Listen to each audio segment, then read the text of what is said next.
Welcome to Indiana Sports Beat Radio, presented by Andy Moore Honda of Bloomington. Know your role and shut your mouth, you jabroni! Fires upfield into the end zone, and it's caught. Jelani Woods, touchdown! INDY! 43-point night for Tyrese Halliburton. How do you like that, partner? Galloway drives all the way to the hole, throws it up, got it! And Indiana's got their first lead of this contest. It's pretty simple. I win. Google me.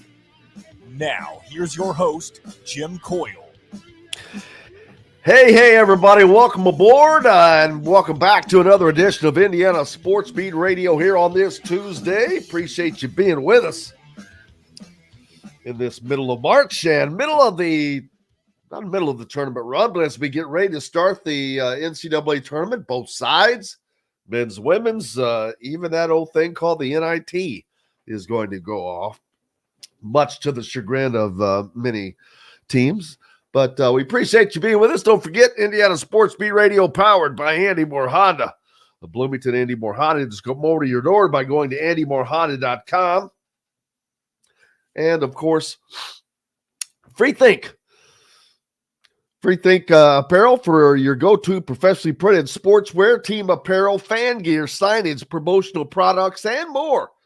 Whether you need 24 T-shirts for your upcoming family reunion or 200 for this season's recreational softball league, Free Think Apparel meets your printing needs.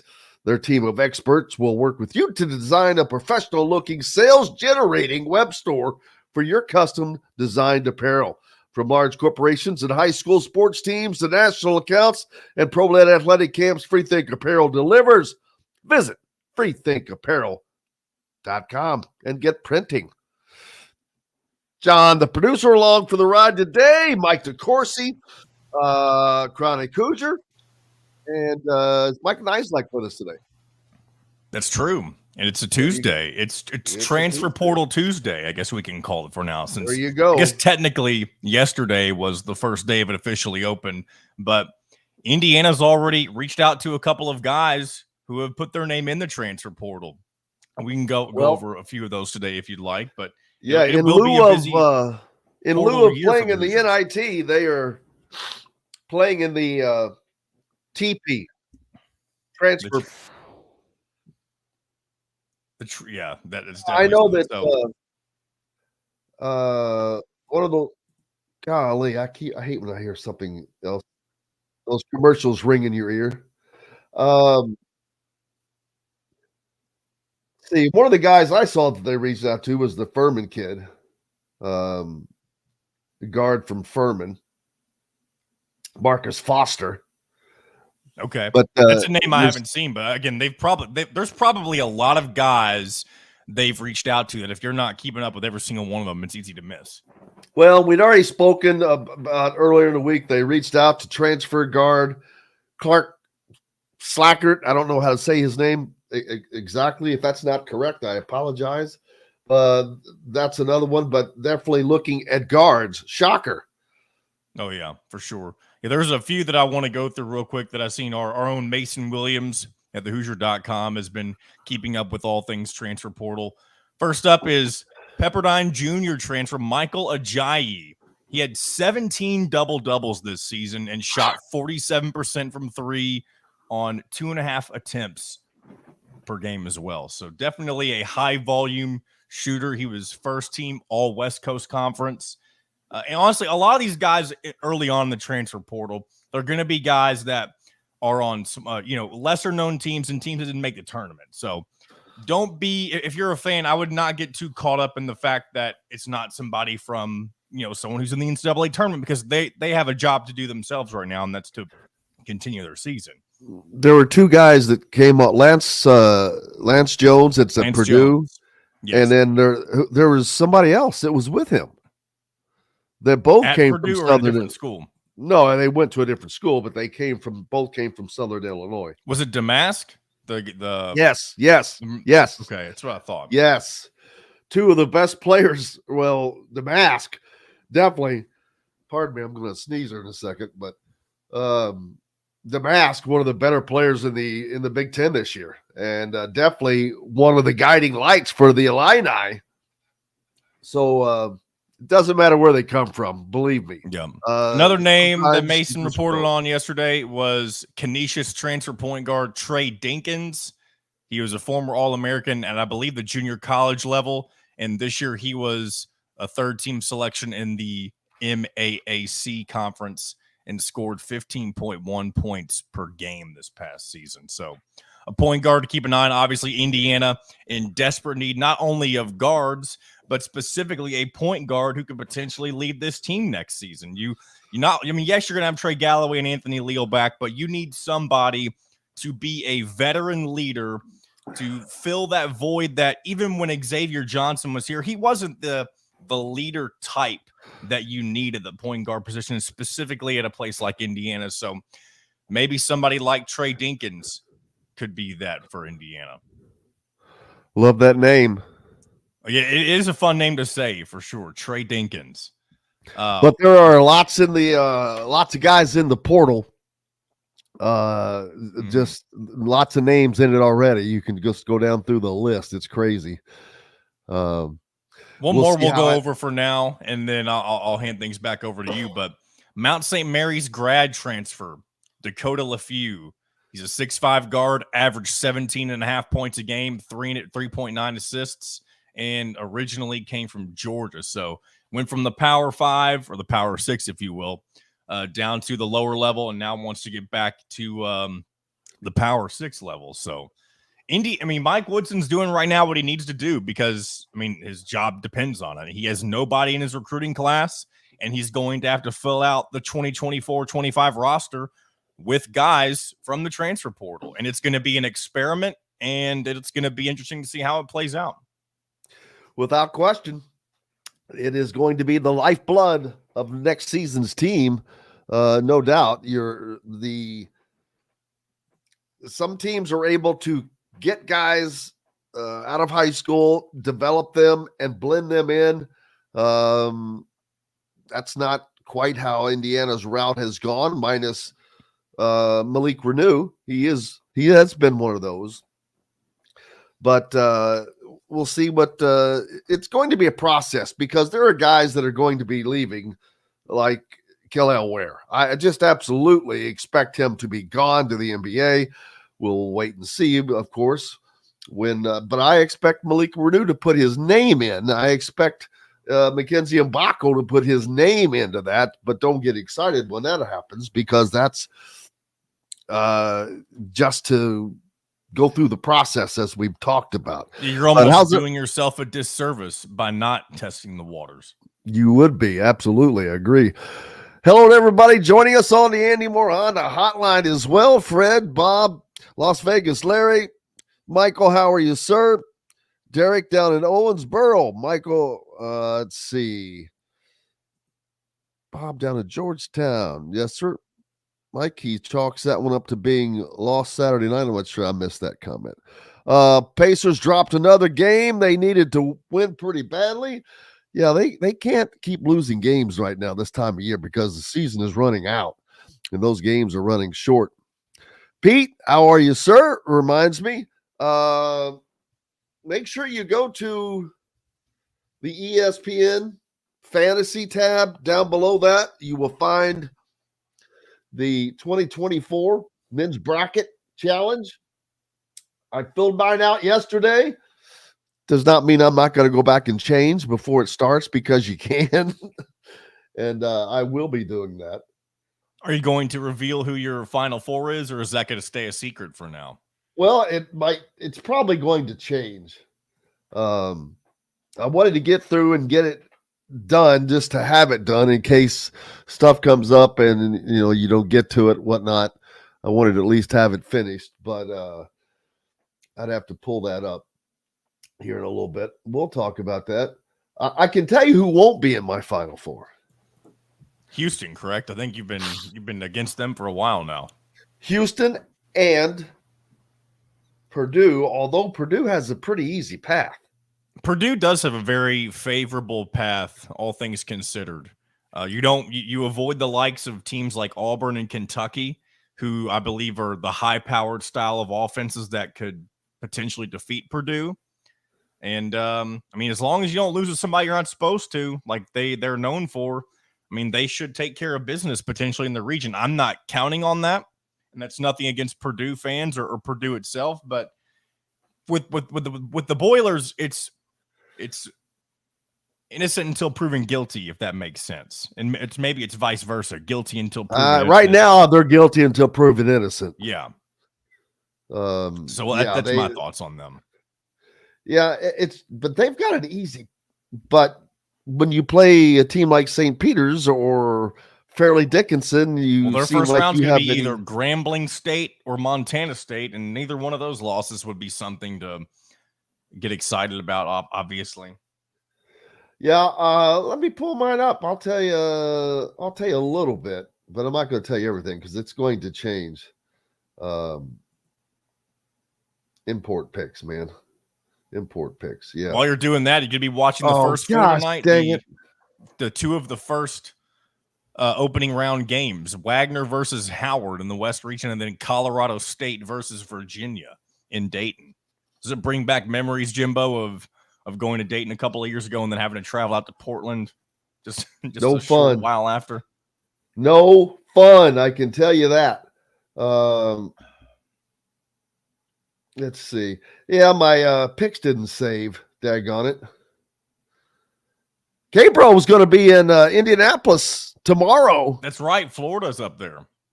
We've got to get him on, scheduled on. We may need to get K-Bro back on again. Yeah, I should have tried to get credentials and gone up there and broadcasted from up there, but Purdue opens up, like you said, with either Montana State or Grambling. And then I've got them playing Utah State. I believe that's who I have as well. And I'm going to pick Utah State to take them down.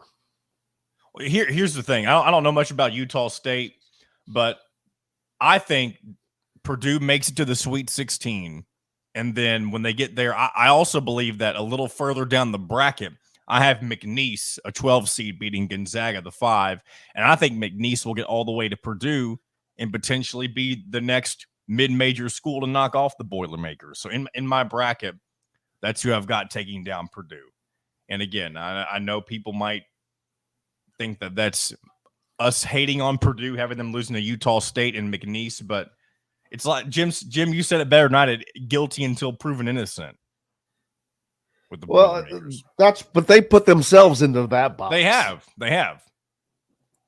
Let's see. I've got. I'm kind of going back through mine right now because it did not save my picks, unfortunately. Alabama is a team I'm not going to have going too far. I don't have them winning their opening game. I think Charleston and Pat Kelsey, one of the hottest young coaches, in the country. I think Charleston will knock them out in the first round, and obviously that would be a pretty big upset. But that's where I'm putting my money where my mouth is. But we see those every year. Somebody goes down every year, and that's not gigantic. It's a 13 and a 14, so that's not like it's a big upset, but every time the tournament comes around now, these upsets are getting, I don't know if they get less shocking.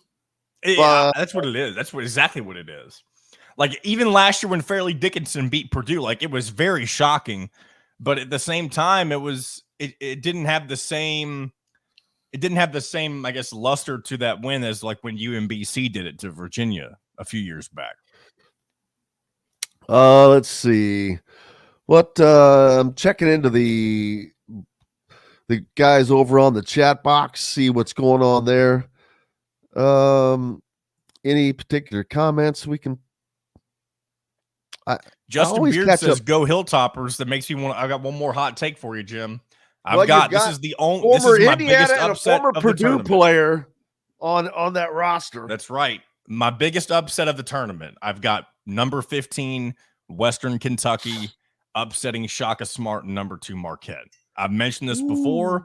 Marquette, not Marquette specifically, but Shaka Smart has not made it to the second weekend since his Final Four run. And I know you don't have to beat Western Kentucky to make the second weekend. I'll just get you to the round of 32. But with Western Kentucky in their first tournament in, I believe, 10 or 11 years, I mean, they're going to be ready for this. And they have tradition.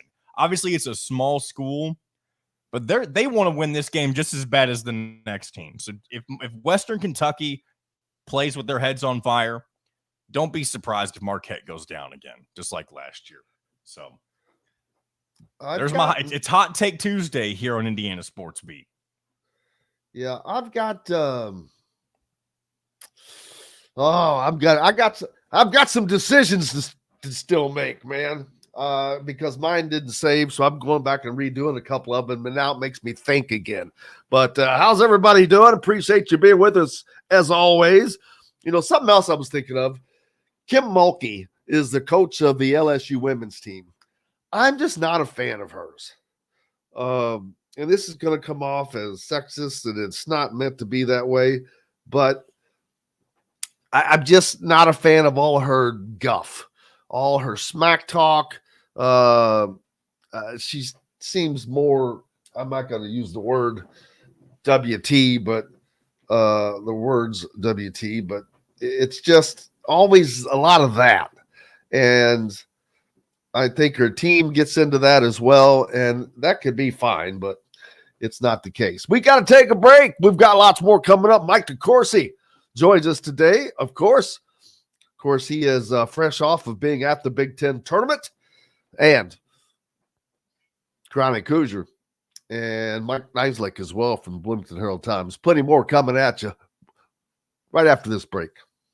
We'll be right back for more Indiana Sports Beat Radio with Jim Coyle, presented by Andy Moore Honda of Bloomington. In the market.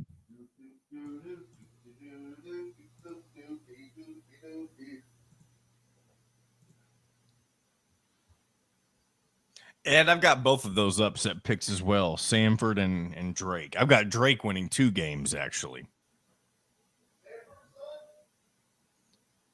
I've got Samford beating Kansas because Kansas is, I believe, Hunter Dickinson and Kevin McCullough aren't I think they're going to play, but they're not 100%. Yeah, Kansas doesn't look good anyway. Yeah. I got them going down early. Whose bracket are they in?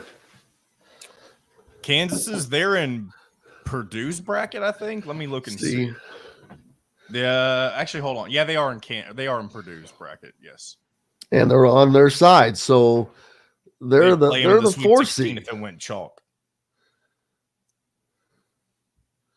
that's probably the weakest 4 seed in my opinion. I think they have the easiest path. I think. Well, I heard somebody talking last night. Says, "Why do you give UConn the hardest path?" Well, I agree. They do have the hardest path.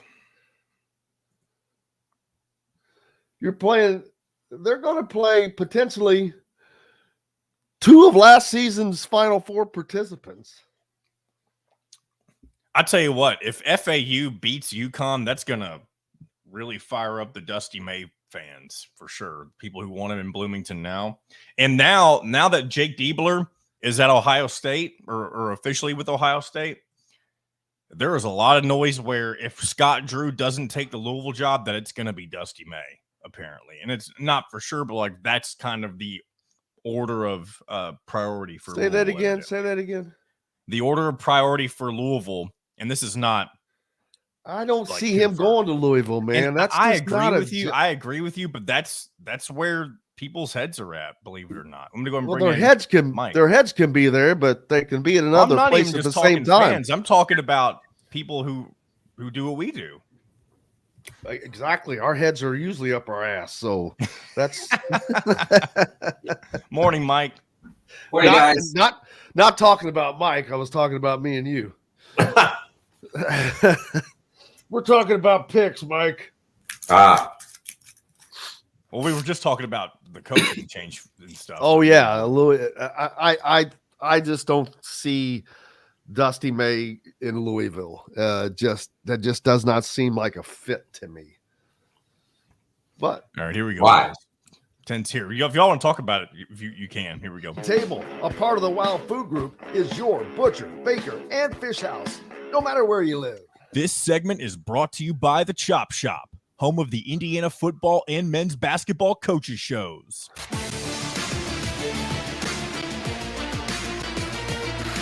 Welcome back to Indiana Sports Beat Radio with Jim Coyle, presented by Andy Moore Honda of Bloomington.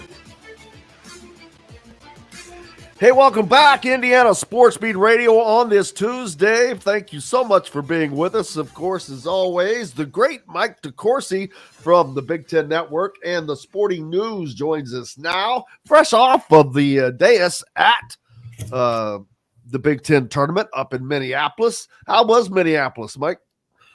It was nice, except it was one of those deals where the town just went through its normal routine on a weekend that I don't know how many people were there, 20,000 or whatever. So Sunday, we had great weather Friday and Saturday, just phenomenal. And then Sunday it got really cold and really windy. And they closed down the walkway, the Skyway. You could walk all the way from our hotel all the way to the Target Center indoors, but you couldn't that day because they were all locked up. I don't know why. It was the same as Houston a year ago. You got all these visitors in town. Why not keep it open? That vexes me. It's a chance to, in that case, just basically make things convenient. But in the case of some of the restaurants that shut down too, because that's what they ordinarily do. They're there for office buildings and such. But it was really, it's a beautiful city, one of the underrated downtowns in America. As one my age, you walk past First Avenue and 7th Avenue entry, and I've never actually been inside, but seeing that, from growing up when Prince became a superstar, and that was the centerpiece of the movie. I still get a little thrill seeing that. I'm glad that it's still intact and a thriving place. Absolutely. And now we've got something that will thrive, and that is the NCAA tournament, as it will erupt here. Officially, I guess, today.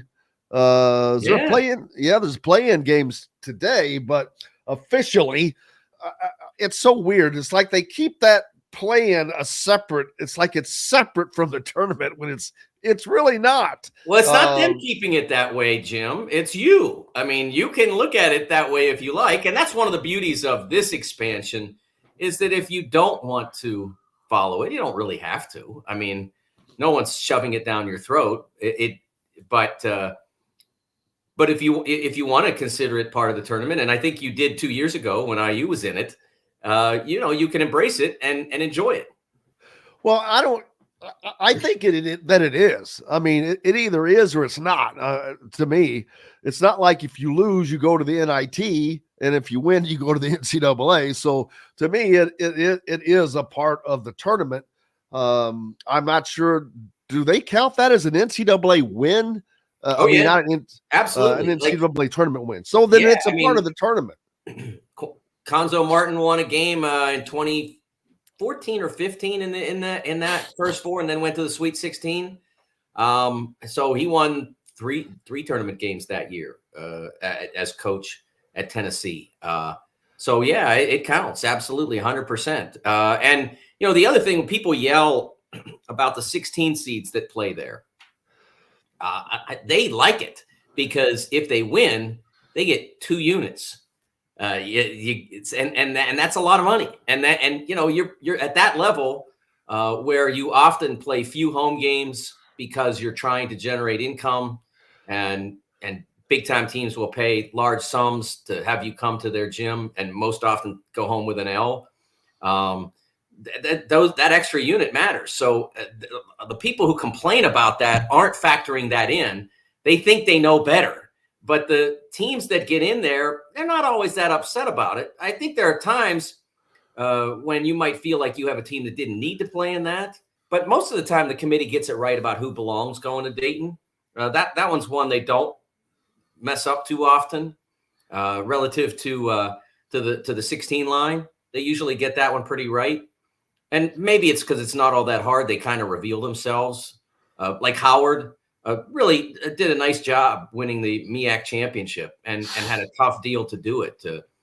They had to take out, Norfolk State had a great year, and Howard got through that league and won it, but did not have the kind of season that because they were not the league champion that suggested that they should be a straight 16. So going to Dayton for them is a great opportunity. I think they've got a shot to win the game, and if they do, then the MEAC will get an extra check. Now, it's up to the individual conferences who gets their auto bid, correct? Correct. It's often, it's another thing people yell at the NCAA about. It's like, yeah, and it's like the NCAA gets yelled at for a lot of things that they don't do well, but 75 to 80% of what they get yelled at for, they have no control over. And this is one of those things. One bid leagues like the Missouri Valley, where Indiana State's a part of. There's a lot of people that would like to have seen Indiana State in. I mean, I like to have seen them in, but they're not in. So I don't have an argument for them other than I don't know what to say. Your net was pretty high. So I don't, I guess I can tell you why they're not in. If one more game. I mean, if you want to understand the case against them or not in favor of them, it comes down to the lack of high-end wins. If I put this as simply as possible, Drake plus Drake minus, basically, Indiana State plus Indiana State minus Drake equals tournament bid. That's not how it went. It went it went Drake plus Indiana State minus Drake. That's not. They needed to go win both games regular season and then lose the tournament final in the way that they did, highly competitive, heartbreaking, etc. If you do that, you've got a case. But when you lose the four most difficult games on your schedule, it's hard for the committee to say, well, absolutely, you deserve to be in. That's the reality. You lost the four toughest games you played. Now, nobody's mad at you because you lost Alabama and Michigan State. You gave Michigan State a heck of a run. But then you played Drake twice. Three times, once on the road and once neutral floor. Those are the two toughest, and you lost them both. So, would I've liked to see the Sycamores in? Sure, but that was what kept them out. And I see teams that have had better cases than that were excluded, and so I felt bad for everybody that got squeezed on the bid steals extravaganza weekend, and Indiana State appears to have been one of those teams, although I do wonder whether they put particular teams into that you just missed list that isn't really that official to serve the narrative. We were going to put you in, but it was all the bid stealing that happened. I'm not sure I totally buy that. It seemed too convenient to address the people for who had the most public support to get in, rather than the teams that were likely to get in that missed because of the squeeze.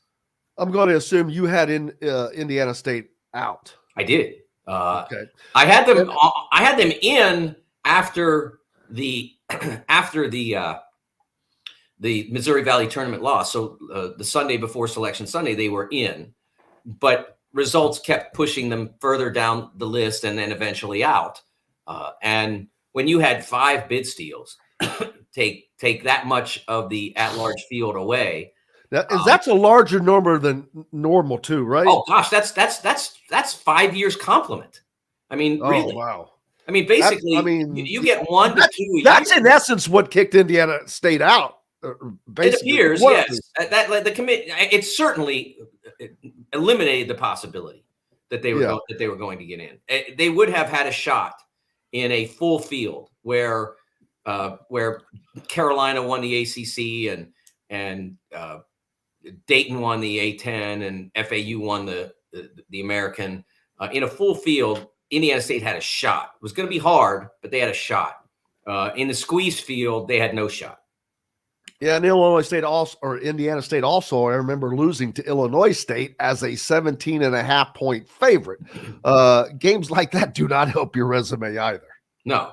You look at James Madison, which probably was not an at-large candidate had they not won the Sun Belt. No, and that's a team that literally lost to only 2 teams all year. They lost twice to Appalachian State, and then they lost 1 to Southern Mississippi. Those are so 2 teams have beaten James Madison this year. Michigan State did not beat them on their own home floor in the opening game.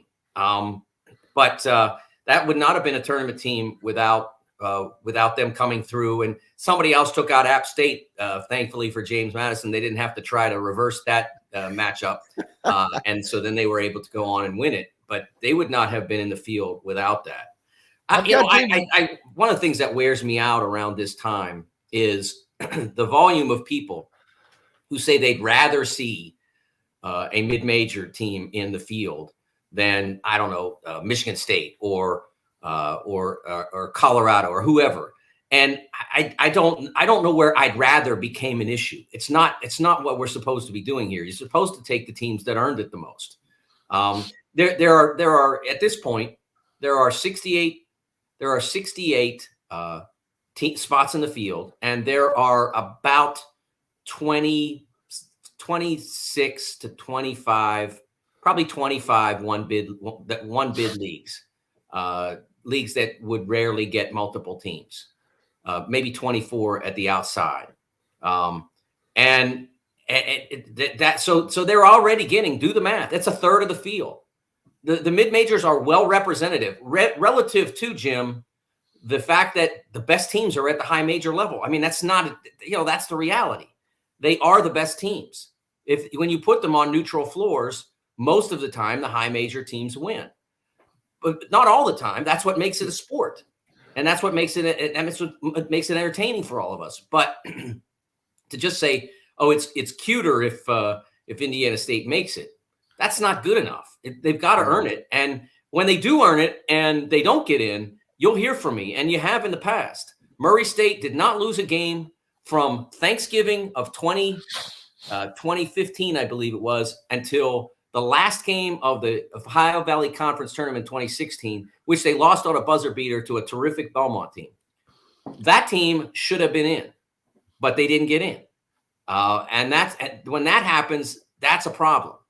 But, then they say, well, it's all those teams are 300 or 828 or whatever. That was the Ohio Valley Conference, but they kicked everybody's tail, and they had a pro on their team, and they were better than teams that didn't get in. And they did everything they could have done except defend that last shot by Belmont a little better. Yeah, I'm going through my picks and just like shaking my head and then going back and changing. I'm like, gee whiz. That's the biggest mistake. Oh, well, trust me, I know. Well, it didn't save them, so I'm like, don't make me go through this again. I said, gosh, it's painful enough already. Time, right? It is. We've got lots more coming up. Mike DeCourcy is with us, talking NCAA tournament, transfer portal, and everything else. We're back with more, brought to you by Chop Shop Market and Table. I was there last night. You can enjoy an incredible dinner on one side with a salad bar or specials, or the other side with a deli and a fresh bakery and everything else to offer there at Chop Shop Market and Table. Back with Mike DeCourcy right after this. We'll be right back for more Indiana Sports Beat Radio with Jim Coyle, presented by Andy Moore Honda of Bloomington. If you're looking for I missed it out for a second, Jim. Okay. I don't remember who it was talking, but yesterday that UConn appears to have the toughest path of the ones. And I'm like, well, they are going to be playing potentially 2 of last year's Final Four participants back to back if it works out the way if Florida Atlantic could beat Northwestern, their next game would be against UConn. And if San Diego State was able to get by Auburn, which I don't think that they will, they would have played San Diego State. How odd is it to have 3 previous year's Final Four participants in the same bracket? It is interesting, but I don't know who in that region scares you.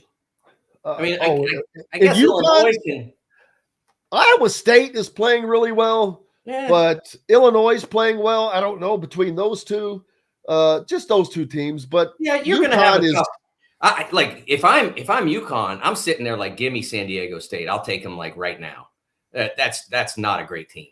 They're not last year's San Diego State team. No, they struggled to score. Last year's team was not a great offensive team. I think they were like 69th in offense or something like that. So they were going to struggle at times, but they also were absolutely oppressive defensively. They wrecked you. You just couldn't run anything against them. And this year they ranked 9th, but why does everybody beat them? I mean, every difficult road game they played practically in their league, at New Mexico, at Boise, at Colorado State, at Nevada, at Utah State, at Vegas, they lost them all. I mean, come on. Like, how are you a 5 seed when every tough game you play, you lose? I just talked about Indiana State not getting in because they lost all their tough games, and yet they rewarded SD State with a 5 seed. I don't know, what is that, a career achievement award? Hey, the Mountain West has to be the I don't know what the word look for. The most surprising conference of them all. They put 5 teams in, or is it 6? 6. Well, 6, including the auto, which was New Mexico State, which they wouldn't have put in if. But then they seeded them all like 2 lines lower, 1 to 2 lines lower, and in Nevada's case, 3 lines lower than they earned. And then San Diego State, I correctly predicted they were going to get the San Diego State seed wrong. So it's kind of the funny thing about doing these projections is that you have to be right about when they're wrong. That's your job in a lot of ways. And I was right that they would put the Aztecs on that line, but they didn't belong there. All right, they certainly didn't earn it. APR financing for 36 months on a 2023 Honda Ridgeline. Go to AndyMooreHonda.com and get more to your door. This segment is brought to you by RE/MAX Advanced Realty, Indy Home Pros team by Cheryl Sizemore. Welcome back to Indiana Sports Beat Radio with Jim Coyle, presented by Andy Moore Honda of Bloomington. Welcome back, Indiana Sports Beat Radio on this Tuesday. That's Mike DeCourcy Day. We should just rename it Mike DeCourcy Day. I like that. Mike DeCourcy from the Sporting News and Big Ten Network with us. Now, Mike, we've been talking about the NCAA tournament. The brackets are out. They're ready. As a matter of fact, today's play begins in the play-in games, which I don't like that term, play-in. You're in. You're already in. So the great come up with the great name. Greg Shaheen came up with the name First Four. Use it. It works. Yes, great. I like that. First yeah. or last. Yes, I agree with that. Mike, looking at, I think the West, the Wild Wild West, is going to be just that. You could probably pick 3 different, maybe 4 different winners in that bracket. It just seems like the most competitive, I guess you could say. I don't want to call it open, but what the word I use for that region is the least trustworthy. Yeah, there you go. Give me a team in that region that you know what they're going to do, how they're going to show up. Like you're absolutely convinced. Is it Arizona, which lost to the 3 worst teams in the Pac-12 and still managed to win the conference championship? Is it Alabama, which can score on anybody but can't stop you and me, Jim? Yes, they will. They'll give up 1,000 points. Yeah, is it Carolina, which lost its championship game to a rival that had a very meager season? Oh, North Carolina State gets mad because North Carolina doesn't consider them a rival. Yeah. Well, it's still a rival. Trust me, it's not their main rival, obviously, but they're a rival. You've got Baylor in there. What's that? And you've got Baylor in that. Baylor. And Baylor's just, they're probably a team that I can't say that I don't trust because they're young and they're growing and anything that they do at this stage is kind of a plus. I think they've had a really nice year for a team that's somewhat in transition, but not a team that I look at and genuinely fear. I think they're capable of a really good game, but I don't know that they're capable of 4 of them. So it's just it's a strange region in that way. I've got Alabama losing to I picked an upset prior to that. I picked Grand Canyon upsetting St. Mary's just because that's that wild 5-12 matchup. And Alabama, I don't know enough about Grand Canyon's offense other than it's one of the Drew boys. Yep. And I'm like, you know what? Alabama's just done some funky things this year, man. And so I don't trust them. They're the least trustable team out there in that bracket. Yes. But Absolutely. I don't know. There's no one that I look at and go, oh yeah, look out for them. There's not. North Carolina, like you said, they just lost to North Carolina State. And a week and a half ago, no one would have thought North Carolina was going to be a 1 seed, I don't think. I think that Tennessee kind of gave that back to them. And then there wasn't, because of Arizona's struggles against the lesser teams, there wasn't really anybody to hand it back to. And so it was like a hot potato, and Carolina was holding it when the buzzer went off. But Grand Canyon, interesting team. They have a young man named Tyan Grant Foster, who is a terrific player that some people are talking about as an NBA draft prospect.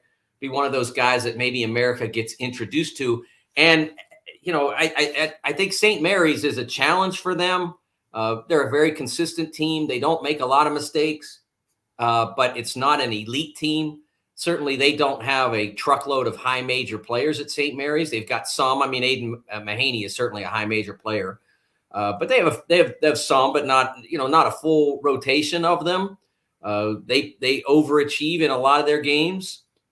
So I think certainly Grand Canyon is capable of winning that game. And Alabama is, as I said, they are a really terrific offensive team. They are hard to stop. Mark Sears going downhill, that is a hard deal to deal with. But they are one of the worst defensive teams in this tournament. Kentucky's bad, but in terms of defense, but Alabama struggles even more than they do. What about a team like Nebraska? Nebraska's an interesting. I was watching them on Saturday in their conference tournament game against Illinois, and I was especially the first half, and watching the rotations that Fred Hoiberg was using. It dawned on me for the first time, especially I think it was seeing them in person, that it was almost like playing 3 teams at once. Because he changes, Keisei Tominaga is out there and it's one team, and then he takes him out and puts somebody else out there, and they're different. They're not quite as dynamic offensively, but they're more conventional offensively. And then he puts Rinkmast at the top of the key, and nobody knows how to deal with that, because if Rink is on, then he can make plays on the move. He can dribble the ball and get deep in the lane, and not very many centers do that, especially not from the top of the key position. Or he can play make out of that, or if you sag off him, he can make that shot. So it's almost like playing 3 different teams at once. Against Texas A&M, which has Wade Taylor IV, a tremendously dynamic guard who can change every game he's in. Hasn't changed all of them, but when he's on, as he was on, I think it was Friday against Kentucky, you've got problems. North Carolina and Michigan State are a very early possibility in the second round. Is Michigan State good enough to take out North Carolina? Honestly, I don't expect Michigan State to be good enough to take out Mississippi State. That's true. And Mississippi State's had a good run. Mississippi State, physically powerful, not the crispest offense, but the physical power is really something, and that forces Mady Sissoko into more minutes, and the more minutes he plays, the less effective Michigan State's offense is. So I don't love the matchup for the Spartans, and I picked Mississippi State to go on. There's always the Izzo factor, and that's the one thing that you look at and you say, maybe it happens now, but we've been waiting for the Izzo factor to kick in on this team for 4 months. And I get it, you get exhausted waiting, and maybe it happens, but I don't bet on this stuff, but I'm not betting my pick on that. I'm not betting my pick on all of a sudden the light bulb goes on. And this team that has been extremely inconsistent now starts to play consistently terrific basketball. I did think they played well in the Purdue game on Friday. I was there, and I thought they played well. And they could have won the game.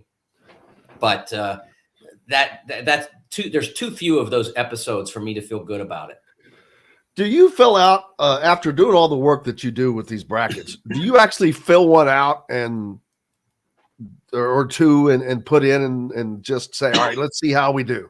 I do fill it out because there's a demand for it online. People want to see those brackets as they look at their picks. I do fill it out more quickly. Like, you're still agonizing. I don't have the opportunity to agonize. The more you agonize, the more potential viewers you miss. So mine is done very quickly. I look at it now, and I don't have a ton of buyer's remorse. St. Mary's, you mentioned, that's one. I put them in the Sweet 16 because of the Alabama level of trust. But I could see St. Mary's losing that first game, and do have a concern about that. But not a lot of buyer's remorse on this. I like what I put there. My final four is UConn, Arizona, Kentucky, Tennessee. I don't have buyer's remorse on Arizona because, as I said, I don't trust anybody in that region. I was going to have to pick somebody that I didn't believe in because that was all I was given to choose from by the committee. So I picked them. But I believe that the two teams that are best equipped, best constructed to win the championship are UConn, and to a much, much, much lesser extent, Tennessee. And that's who I have playing in the championship game, with UConn winning it. I don't love picking a repeat because I know how rare it is. I'm one of the few Americans who can tell you every program that's ever done it back-to-back. I know that stat or factoid or whatever off the top of my head. But they are just, relative to the field, they are so complete in a year when very few are. And it's coming after they lost, 2 or 3 starters? 3 starters and 75% of their scoring. 75%. And I got questioned when we selected Danny Hurley as the national coach of the year. Well, he had a number one. They lost 75% of their team and came back and became the best team. How many times have you seen that happen in history? I think maybe a couple of times under Wooden because, but Bill Walton's gone. Kareem Abdul-Jabbar's gone, but here comes some guy named Bill. And then Sidney Wicks is gone. Well, here comes Bill Walton. So it happened then, but not many times since. Yeah, and I'm sure Sam Gilbert was happy to see that as well. For those of you who know who Sam Gilbert is. But yeah, that for everybody who complains about, especially like Indiana, well, they lost this. Man, everybody lost. Everybody lost players off of their teams. Everybody had different, some up to 10 new faces on their team. So that's going to be that's just how it is from now on. So there's no point in arguing about that. Switching subjects real quick, Indiana has to look into the portal now. They have already made it known that if they were to get an invite to the NIT, they weren't going to go, that they're going to focus on recruiting because obviously they didn't focus on it well enough last year.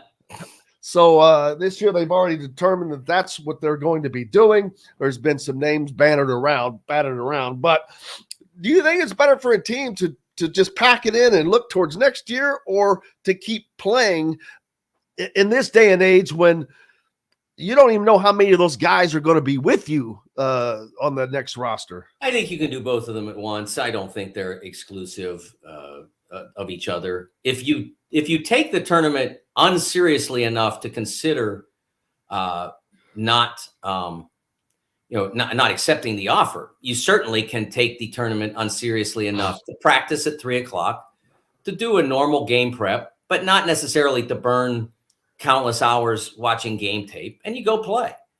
You can do that if that's what you wish, and spend the time that you might have spent on an NCAA tournament prep, which is nearly 24/7.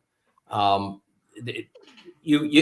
spend that on the portal. But from what I saw relative to the portal yesterday, some of the people that I follow who do college basketball were complaining about the portal opening yesterday and how awful it was that it opens on the day that the tournament field is announced. And I'm like, if you guys weren't reporting this stuff, nobody would know. Like almost nobody that's any good at all announced they were in transfer portal yesterday. Doug McDaniel and a cast of guys who averaged 1 point a game was basically who went into the portal yesterday. Like if nobody reported it, nobody would know and nobody would care. So it doesn't matter that it opens the day after Selection Sunday because most of the players that are worth getting are still playing. Probably still playing. Yeah, that's right. Yes. And a lot of people are paying attention to this as well. So you can easily sneak in there. And that's probably why, well, that's not why, but we haven't seen anybody from, say, Indiana enter the portal. And even though they're not going to be playing anymore.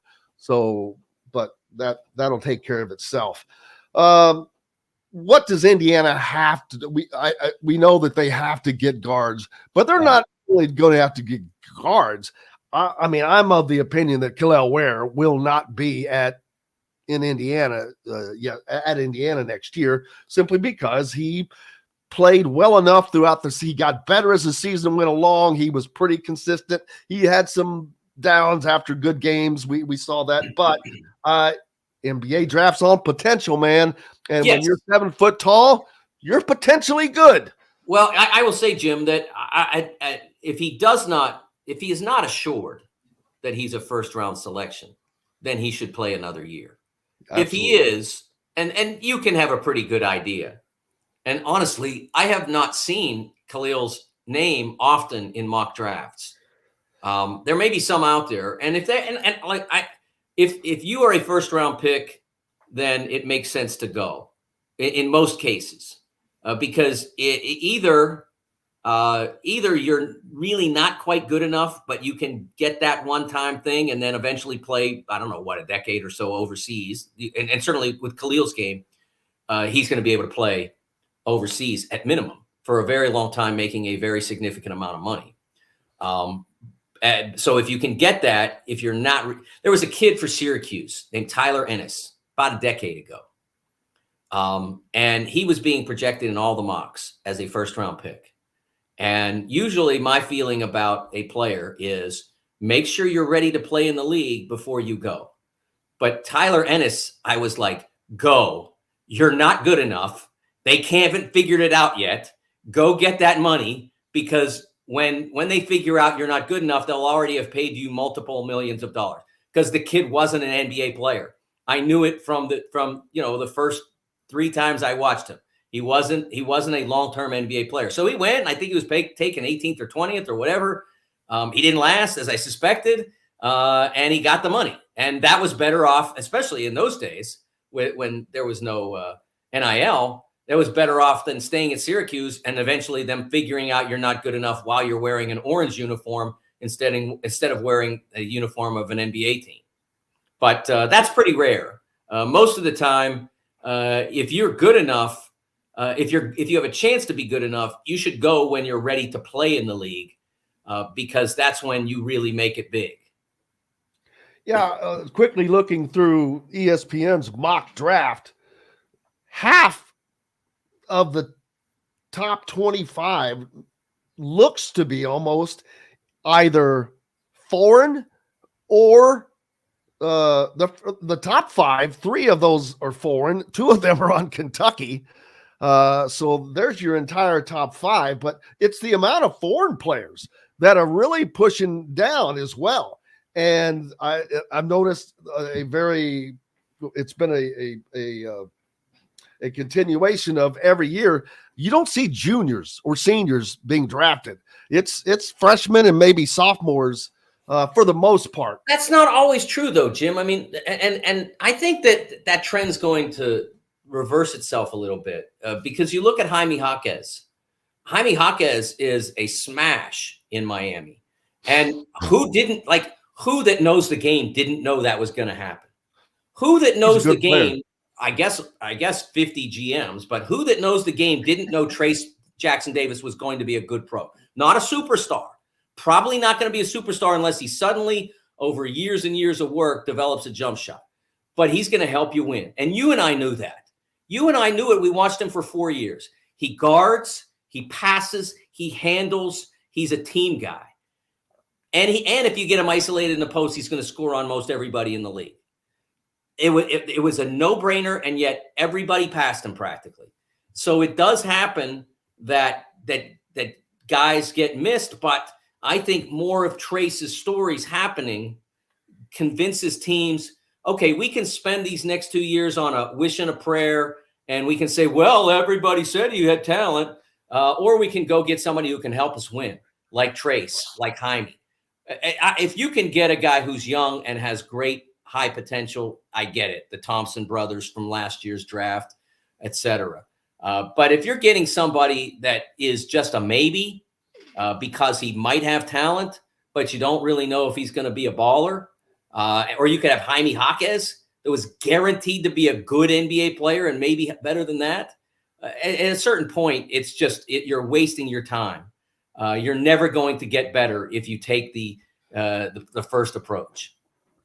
Yeah, it was 6. I've seen 16 players in the top 25 that are from American colleges. It's not a good year, Jim. It's a bad year for talent. That's part of the rest are from either championship contenders. And is part of that? Have we? Well, we've got to hit a hard break. But daggone it! Next time I'll ask. You bet. Has the portal watered it down too much? It's not the portal's fault. It's the development system is not. It's not working at the level that it used to. I don't like the prep school generally. I don't think that has been good for players. I think putting 5 McDonald's All-Americans on one team teaches guys who don't necessarily need to learn to be role players when they could be learning to be stars who ultimately learn to star in their roles. If I'm a role player and I'm 17 years old, how am I ever going to be more than that? Makes total sense. I don't love that trend. That's a great point. Mike DeCourcy from the Sporting News and Big Ten Network. Make sure you're keeping up with him because he's going to have tons of content coming up here. Mike, thank you so much, man. Thanks, Jim. Enjoy the tournament. Betcha. Mike DeCourcy joining us here, brought to you by Cheryl Sizemore and Remax Realty. For those in the market for a home in the Indianapolis area, you need Cheryl Sizemore, and her 2 decades of experience could be the difference between getting the home you want or not. Reach out to her. Cheryl at IndyHomePros.com. We're back with more right after this. We'll be right back for more Indiana Sports Beat Radio with Jim Coyle, presented by Andy Moore Honda of Bloomington. In the market? No. No what? I went long. Oh, yeah. I wasn't going to say anything. No, I saying it to myself. I've got to get just like, sorry, but we're up against the break here. You need a shot collar. I'm kidding. You ain't lying. He ain't lying. He ain't lying. Now, see, that's another great sound. He ain't lying. I've got to get this stupid road truster going. Yeah, that's a possibility. I've got that one. I have a lot of upsets, but I don't have a lot of upsets going super far, if that makes sense. Which, I mean, you never really should do that because that could destroy your bracket potentially. But it could also make you the winner as well, depending on who you pick. Justin, I hope, brother, love you to death, but that's a guarantee recipe to not win a bracket. Let me tell you this. I've got Nebraska beating Houston. I have Nebraska beating Houston. That's right. We know better. We've seen. No, I don't know, Jack. I'm kidding. Somebody is going to beat Houston.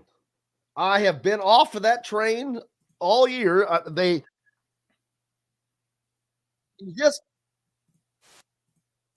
get beat. They get beat. And I'm like, yeah, you shouldn't be able to get beat that badly if you're that good. You know what I mean? Again, but here's the thing. I just don't. That's why I think UConn's an easy pick this year. And I know I agree with Mike. I don't like picking the repeat champion. But it's going to eventually happen again. And it's been long enough since it's happened that it shouldn't be surprising if UConn does go back-to-back this year. Well, the fact that they've been the number 1 team all year with again, they lost 3 starters. I don't want to waste this, but they lost 3 starters, like Mike just said. And I knew that. But I didn't realize 75% of their scoring. So Indiana fans have got to quit complaining about what they lost last year. That's the excuse making. That's what they don't understand. How many teams had 10 new faces? 10. Wasn't it Iowa State or Kansas State that went from 2-22 a couple Iowa years State. ago? That was Iowa There State. you go. And ever since then, what have they done? You don't go from 2-22 to the NCAA tournament. I'm surprised his name, TJ Otzelberger. I'm surprised he's not a guy that Louisville's looking at. Maybe he's got a ridiculous buyout or something, but that's why you're not going to hear Mick Cronin, who would be a perfect fit for Louisville, because I guarantee he would. .com. That's mystonecrestliving.com for more details. This segment is brought to you by the Ugly Grouper.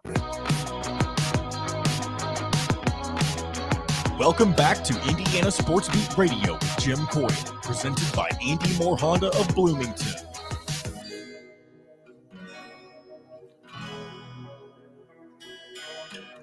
Welcome back, Indiana Sports Beat Radio on this Tuesday. It is tournament week, baby. NCAA tournament week, that is, as the men's tournament actually gets underway today with the,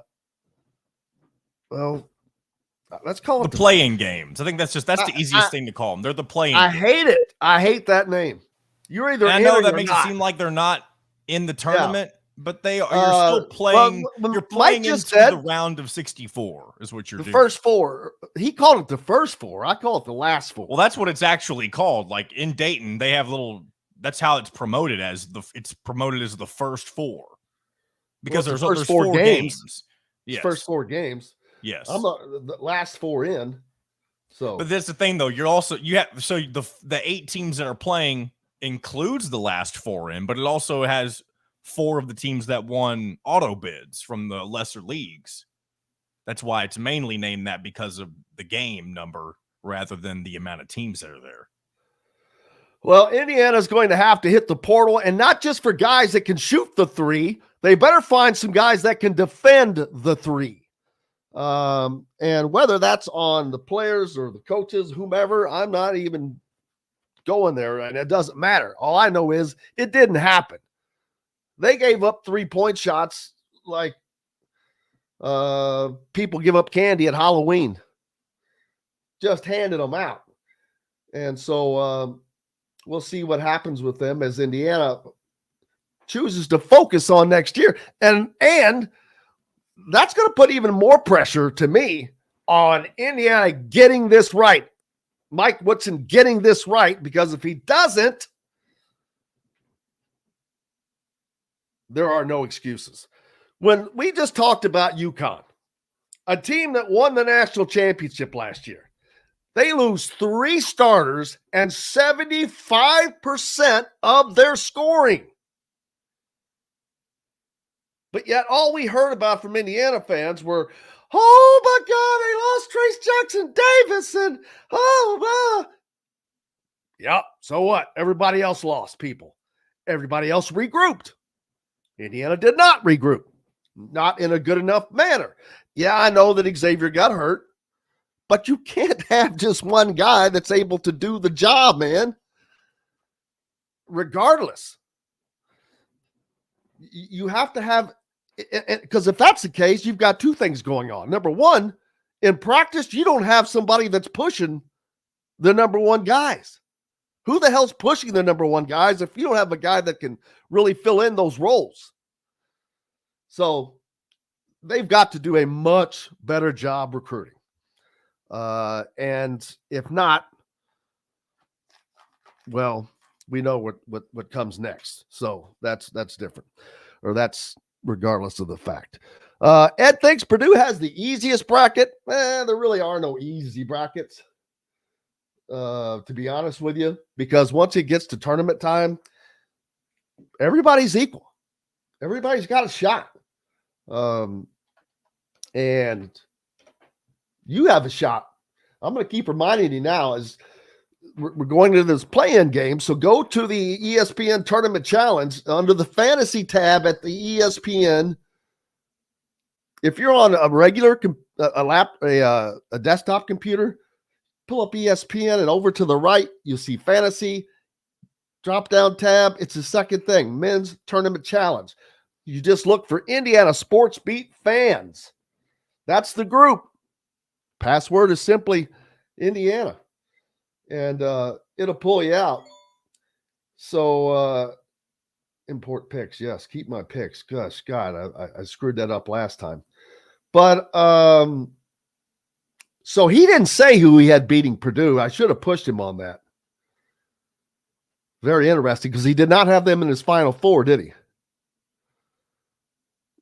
I'm not even sure. John, did he even complete his Final Four? He didn't. No, he didn't mention it. But probably good on his part because I'm sure he wants people to go to the website and see who he picked.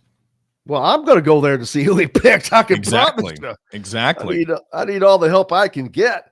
I am curious on who he had. I've got Creighton in that region. I don't have them beating Purdue. I already mentioned earlier, or maybe I didn't mention this. Did I mention that? I have McNeese beating Purdue. That was damn it. I have Creighton in that region. Do we want to go and share my Final Four, or do we want to keep that a secret? Well, Final Fours. I tell you what, no, I just want you to do the brackets from up to. I've got Creighton playing. I'll go backwards. This is that would be the final. This would be the Elite Eight. I'm going to go from the Elite Eight. I've got Creighton beating Utah State in the Midwest region. I've got to get to the Final Four, is what you're saying? Yes. Okay, gotcha. That puts Creighton in the Final Four. Gotcha. On the other side, on the West, I haven't finished that. I've got to go back and redo that one. I didn't get my pick saved, so I've got to look at that one again. Above that, the South, I'm going back and forth. I'm waffling between Nebraska and Kentucky. Believe it or not. I have that same matchup. And both teams love to play very fast-paced style. Both teams love to shoot the three. And for me, it just comes down to talent difference. And maybe Kentucky. There's no doubt. Kentucky. And as much as I hate putting Kentucky in the Final Four, I don't think Nebraska would beat them. Yeah, I think it's going to would be a great game, but I think you've got Reed Shepherd, which to me is an equalizer to Keisei Tominaga. I think every time we talk about him, we change the way we pronounce his name. Tomato. Tominaga. Reed Shepherd is one of those guys that's in the top 5 on the NBA mock draft on ESPN. His rise to being one of the top players in college basketball is unbelievable. I don't want to say unprecedented, but he was somebody, he was obviously a part of a really good recruiting class for Kentucky, as they normally have, but he was not considered the superstar of the class, but he's turned into that. And for somebody who's a legacy player from the son of Jeff Shepherd, good to watch. It's crazy that and again, not as somebody who doesn't like Kentucky, it is cool to see what somebody like he has become for Kentucky. You know what? He seems like a great kid, and the dude's going to the NBA. He's a lottery pick. And not only that, he's an in-state guy for the Wildcats. They normally don't have very the rare best of recruits from the state. Well, they don't. No offense, but Kentucky doesn't put out the kind of talent that, say, Indiana. No, very true. I mean, it has improved. I mean, especially if you look at recruiting classes coming up, there are a lot more Kentucky guys on there. But again, it'll still never match what the state of Indiana has. Let's see. Chronic Hoosier comes up in the next segment, and K-Bro is with us today as he arrives in Indianapolis tomorrow. Back in the homeland. Technically, his homeland's New York, but you know what I mean. Where is Florida? What region? So this is the Midwest region. Florida is in the South region. See, this is what I don't get. they move them all over the place, even though you may be in the East region, you could be playing in way out west. Because I think there's someone that's playing out in Oregon that's so in the East region. The regions are based on where the Sweet 16 and Elite 8 games are played. That's right. But why would you play, if you're in that region, why on God's green earth would you play any game prior to that outside of that region? It's stupid. I agree. It is kind of silly. It adds travel costs. It's just dumb. It's dumb. I've got Nebraska beating Houston like you do. And then I flip-flopping back and forth between James Madison and Duke, but I took Duke, and I have Nebraska beating Duke. Nobody wants a Duke-Kentucky matchup again, right?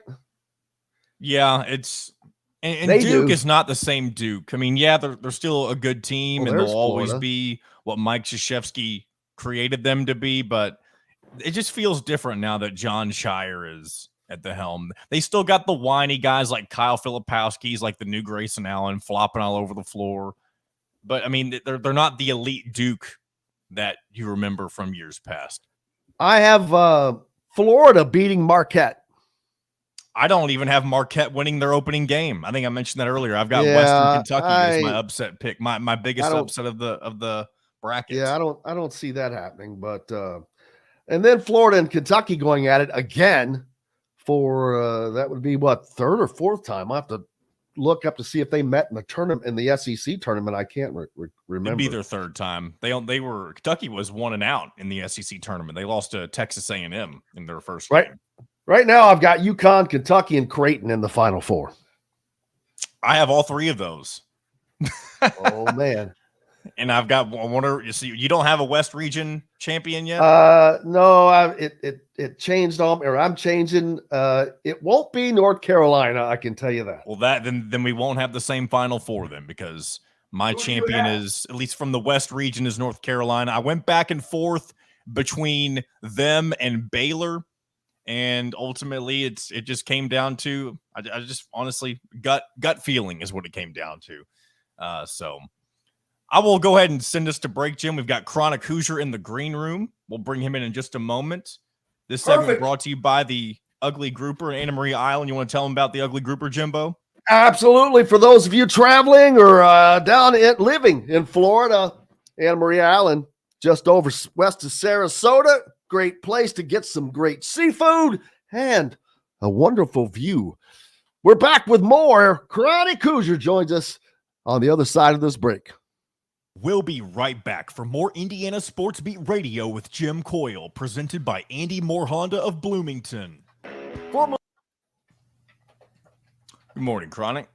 Good morning. How's it going? It's going good on a Tuesday. First day of spring. We didn't even mention that earlier, Jim. Today's first day of spring. Oh, shit. Because I did not realize that.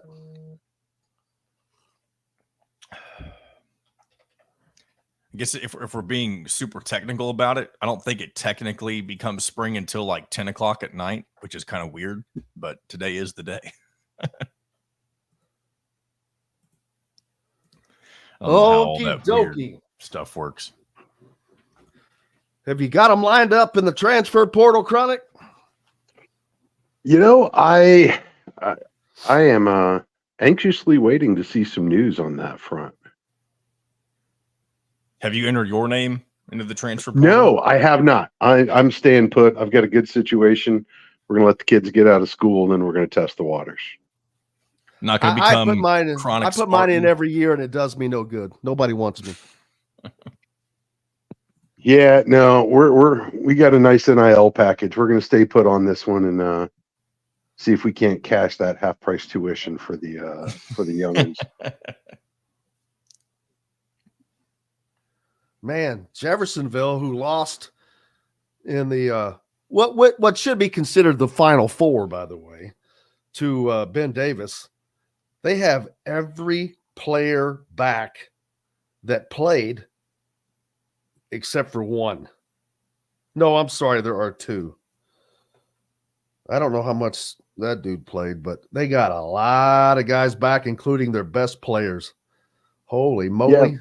All my Seymour people are sitting here complaining about their losses coming to these phenomenal teams this year and how it's probably going to be the same next year because they're all bringing a ton of talent back, with the only exception being Brownstown. Bender's going to bounce up to Purdue next year. Yeah. Yesterday, we announced that Greenfield Central with Braylon Mullins will be taking on Heritage Hills and Trent Sisley as the nightcap, as the finale at the Hall of Fame Classic next year. That'll be a good game. Well, I'm not sure. It depends on if Mullins has any help. Yeah. It may not be, because I know that Trent has very little help. All right, here we go, guys. Payments for 90 days. That's right. 2023 and 2024 Honda Pilots, HRVs, CRVs, Honda Ridgelines, payment free for 90 days. Or get 0.9% APR financing for 36 months on a 2023 Honda Ridgeline. Go to AndyMooreHonda.com and get more to your door. This segment is brought to you by Andy Moore Honda of Bloomington. Welcome back to Indiana Sports Beat Radio with Jim Coyle, presented by Andy Moore Honda of Bloomington. Welcome back to Indiana Sports Beat Radio, brought to you by Andy Moore Honda. Just go to AndyMooreHonda.com and get more to your door and the best in new and used vehicles. They also bring you Chronic Hoosier, who joins us now. Chronic, how are you, sir? Glad to be back, Jim. Thanks for having me. Love having you. And of course, all the talk today is we've been talking mainly about the tournament and the brackets and all of that, the fun stuff that comes along. You got to get those turned in because it actually kind of plays today, or it starts today with the play-in games, which I hate that term, first four, last four, whatever you want to call them. But Indiana the also. Money grab. The money grab, baby. The money grab. That's going to probably get bigger. Yes. To be truth be told. And that's going to suck more, because where are they going to, are they going to squeeze all those games in on that day? Because otherwise, what are you going to do with the conference tournaments? Are you going to move them up a week? You can't shorten the season. You're going to start the season earlier. And I say that, but then I think back to December when Indiana had to play those two Big Ten games. And then later in the season, they had multiple times where they would have damn near a week between games. And I'm like, if you have that much time, why are you squeezing two Big Ten games in December? Yeah, it doesn't make a lot of sense, honestly. But for the fact that they have effectively created bye weeks now for the teams, by pushing everything earlier and earlier, it just kind of breaks up the flow, quite honestly. Because let's be honest, the Indiana team that we saw first week of December was nothing like what you saw late January, early February, for that matter. Not to mention at the end of the season, but it's going to keep pushing that direction until they have squeezed absolutely every last drop of blood out of the orange. It's just. It's sad. I think it was Coach K actually was talking just last week, I saw, about maybe taking a stop and just assess what you have and how special the tournament is, and in the precarious position that the NCAA is currently in, with amateurism and all these major issues, but not the least of which football looking like a real possibility. It could spin off from the NCAA's leadership group, and then what's left?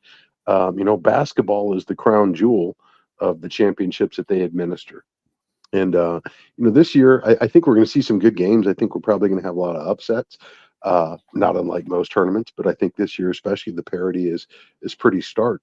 All that being said, though, too, there's a lot of Power 5 teams that probably don't belong here, but for the fact that it's just a muddied field, and they've got to have somebody to play. But, you contrast that against the Indiana State, teams that absolutely deserve to be in, but for the cruelty of the conference tournament setup for mid-majors, now they're on the outside looking in. So I don't know that you necessarily need to pump more teams in than what we currently have. I have little doubt they're going to continue to try, just because it gives them more content that they can sell ads over. And at the end of the day, that's what makes the sporting world go around, is the advertisement dollars that it can generate. So I still bemoan the first four. I wish they would do away with it. I know that's probably never going to happen, but I would certainly love to see them hold put at this point, because, as Krzyzewski said, they've got a great thing, arguably the greatest sports tournament in the world, maybe second only to the World Cup. Leave it be, man. Just enjoy the beauty of what you've got, the madness, and just let it go. We've already got additional tournaments. That you see the value of the NIT right now, and it's fascinating, because I'm old enough to remember the NIT was still a semi-prestigious tournament, and now it's kind of an afterthought, but it's just yet another way that they can generate some more of those ads. So I'll be curious to see what they choose to do with it going forward. But man, I am solidly in the corner that they just need to let it alone. Yeah, and the NCAA owns the NIT, and with any growth of the NCAA tournament is just going to further, if not completely, abolish the NIT, I think. Mm-hmm. I mean, you're already sucking out. You've sucked out basically the 4 number 1 seeds with the play-in games.